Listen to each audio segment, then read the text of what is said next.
Have you ever wondered why, why the pharmaceutical industry, the exact same industry that makes these incredible life-saving medical miracles, actually generates 55% more carbon dioxide emissions per $1 million than the automotive industry? That's a pretty staggering contradiction, honestly. Right. I mean, let that sink in for a second. We're in this era of just unprecedented biological breakthroughs, but the physical factories we use to actually make those breakthroughs are, well, they're hitting a massive structural wall. Yeah. And it really is the defining bottleneck of modern medicine right now. Because, we have the scientific capability to design cures for these incredibly complex, rare diseases. Right. The science is there. Exactly. But the physical and the digital infrastructure required to deliver those cures at a global scale, it's lagging decades behind the science itself. Which is exactly our mission for today's deep dive. We are unpacking this massive fundamental transition happening across the pharma world right now. A total overhaul. Yeah, a transition away from these century-old manufacturing habits toward a completely new framework. The industry is calling it Pharma 5.0. And our source material today is this really comprehensive internal industry report.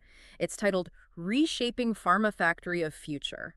And it basically lays out a 6-phase roadmap for how this transformation is actually going to happen. And the urgency here is huge, right? Because we aren't just talking about, upgrading a conveyor belt or adding an automated forklift. No, not at all. The report points out that 52% of pharmaceutical companies are currently sitting at the very beginning of this digital transformation, Wow, just the beginning. just trying to figure out their strategy. But the major global players, the pioneers, they are not waiting. It's an absolute sprint right now. And to be clear on what they're sprinting toward, we are looking at billion-dollar AI supercomputers calculating fluid dynamics. We're talking about entirely virtual factories that produce millions of simulated doses before a single physical brick is laid. And honestly, a total operational rethinking of the human beings on the factory floor, too. But okay, to really appreciate the factory of the future, we have to talk about why the factory of the past is falling apart. Yeah, the mechanical failures of the legacy model. The report Yeah. calls them destabilizing forces. Right. So let's unpack this for you listening. Think of traditional pharmaceutical manufacturing like an old school, highly secretive kitchen recipe. Okay, I like that analogy. Right. Like everyone is cooking in these giant separate pots, but nobody is allowed to talk to each other. That's pretty accurate. What's fascinating here is that the first major destabilizing force is data fragmentation. Right now, 73% of pharma companies struggle to integrate data across their manufacturing systems. 73%. So nearly three-quarters of the industry is essentially operating completely blind. Basically, yeah.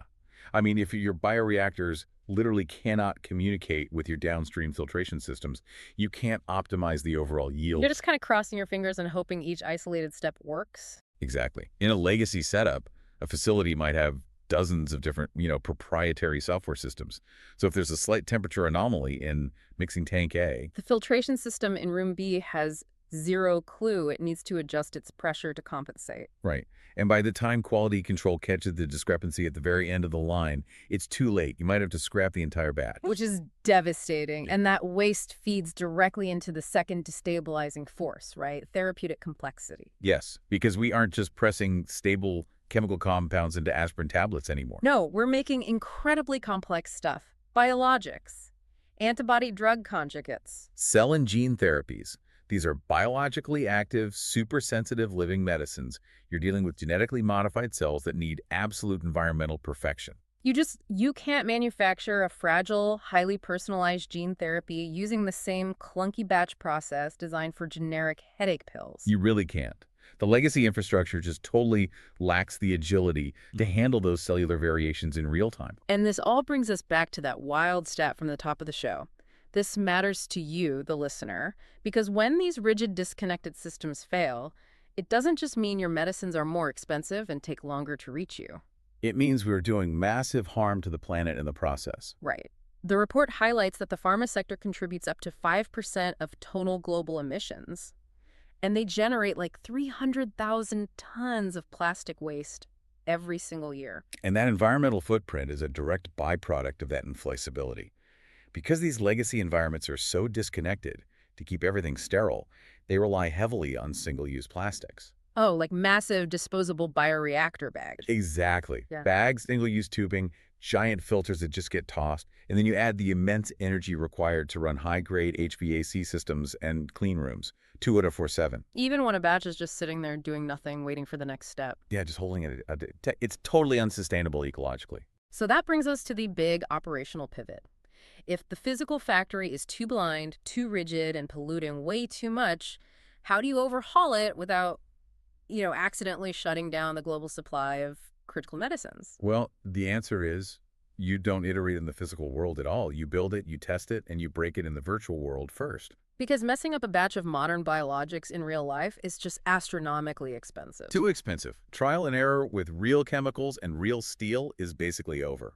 And this is where pillar 2 of the report comes in, digital twins. Now, digital twin is one of those terms that gets thrown around as a buzzword for, like, a neat 3D model. Yeah, but in Pharma 5.0, it is so much more than a 3D model. A true digital twin is a dynamic, closed-loop, virtual replica of a physical asset. So it's not just an architectural fly-through video. Not at all. It updates in real time. It ingests continuous telemetry from thousands of sensors on the actual equipment. Wow. So if a physical valve drops in pressure by a tiny fraction, The virtual valve drops instantly.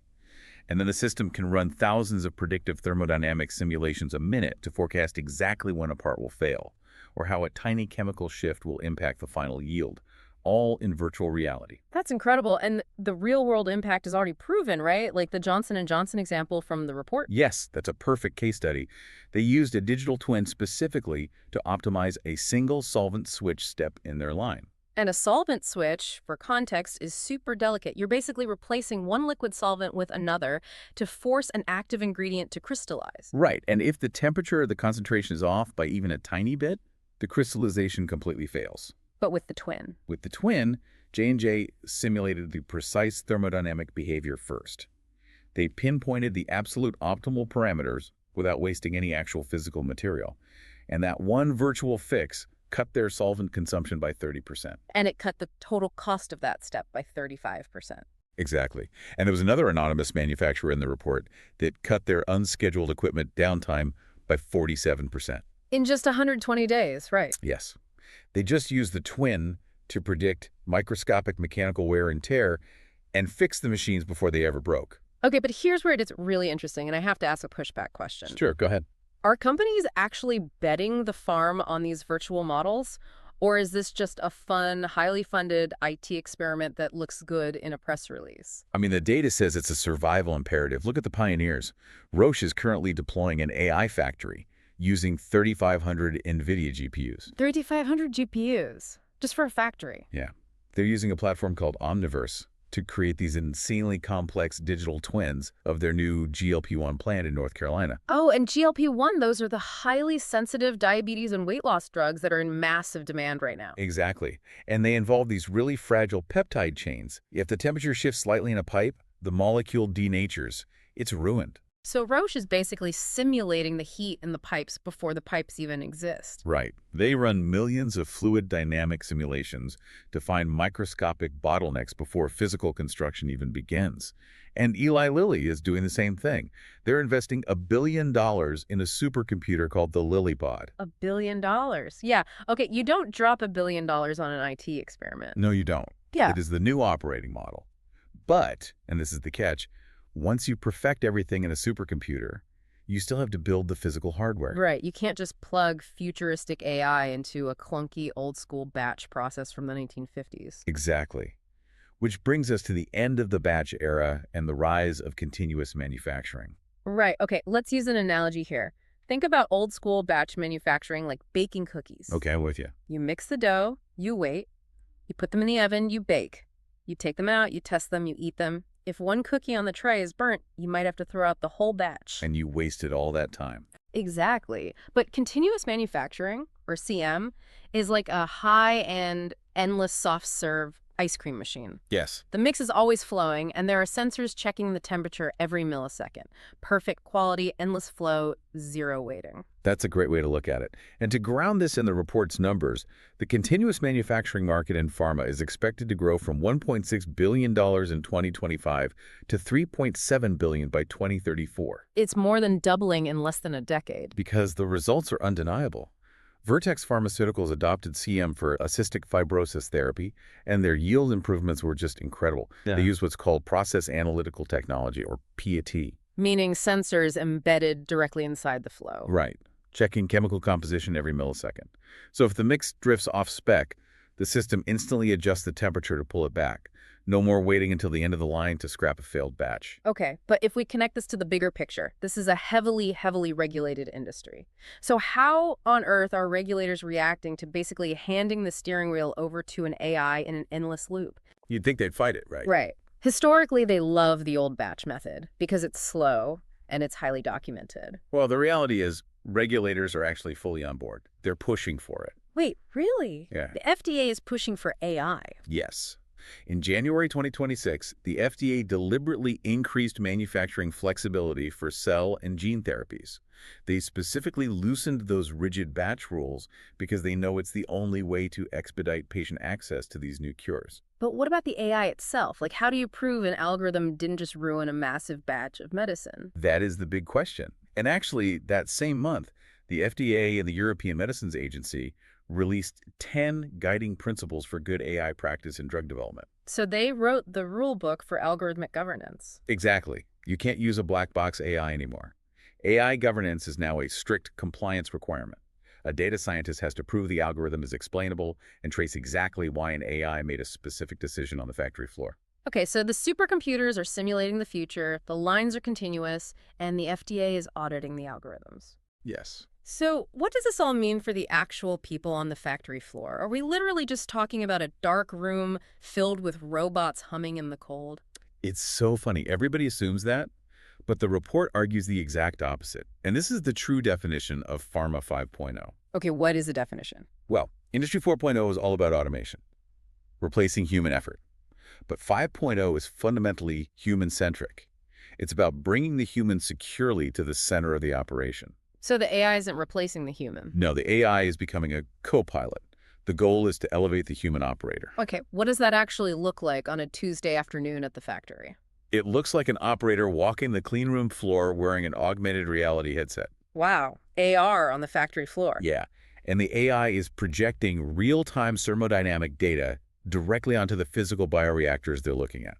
The human provides the critical judgment. The AI provides the data. Okay, but, and I have to ask, isn't that a massive shock to the system for a worker who spent 20 years using standard operating procedures and a paper clipboard? Oh, it's a huge shock. In fact, this is the most shocking statistic in the entire report. Let's hear it. Over 50% of life sciences companies say that cultural resistance is their #1 barrier to change. Not the billions of dollars for supercomputers. Nope. Not the FDA rules. The culture. Yes, it's the human element. You have these seasoned operators who rely on intuition. Now you're handing them an AR headset that flashes overwhelming amounts of data in their eyes while they're already wearing a stifling cleanroom suit. Right, that sounds exhausting. The cognitive fatigue must be real. Exactly, which is why 83% of supply chain leaders say they desperately need enhanced technological skills in their workforce. So training isn't just like a feel-good HR initiative anymore. No, it is a hardcore financial imperative. Real-world benchmarks show that companies can save up to $95,000 post-skilled operator when they implement proper digital schools programs. 95 grand per operator, just by training them better. Yes. Phase 3 of the transformation roadmap specifically focuses on this. They're using immersive VR simulations, so an operator can practice fixing a rare temperature deviation virtually. Oh, that's smart. So they build muscle memory without risking a $5 million batch of medicine? Exactly. And they do human-robot collaboration training, too, learning how to work safely next to collaborative robots or cobots on the physical floor. Okay, so to summarize this massive shift we're talking about today, we are moving away from these siloed, wasteful, highly polluting batch factories, Right. and we are moving toward Pharma 5.0, AI-driven, continuous, green manufacturing, where humans are wearing AR headsets and working alongside robots. Saving money, saving the planet. And most importantly, getting these treatments out the door faster. Because I think we need to remind everyone listening, this six-phase transformation really has one true North Star. Absolutely. Patient outcomes. Right. All this crazy tech, all the GPUs and the continuous lines, it exists so that if you or someone you love ever needs a highly personalized gene therapy, the factory can actually make it for you safely, flawlessly, and without delay. And, that actually leads to a really provocative thought based on something hidden deep in the report. Oh, what's that? Well, the report briefly mentions point-of-care manufacturing models. Okay. Think about it. If these processes become totally modular, governed by AI, and continuously flowing, what if the factory of the future isn't a massive industrial complex at all? Wait, what do you mean, like it shrinks? What if, in a decade, the factory producing your highly personalized, life-saving medicine is just a decentralized, incredibly intelligent bioprinter? Sitting in, like, a hospital. Exactly. Sitting quietly in a sterile room at your local community hospital, printing your exact dose on demand. Wow. That is wild to think about. Just a bioprinter down the hall from your doctor, perfectly governed by an AI. That future really might be closer than we think. Well, you've definitely given us a lot to mull over today. Thanks for joining us on this deep dive.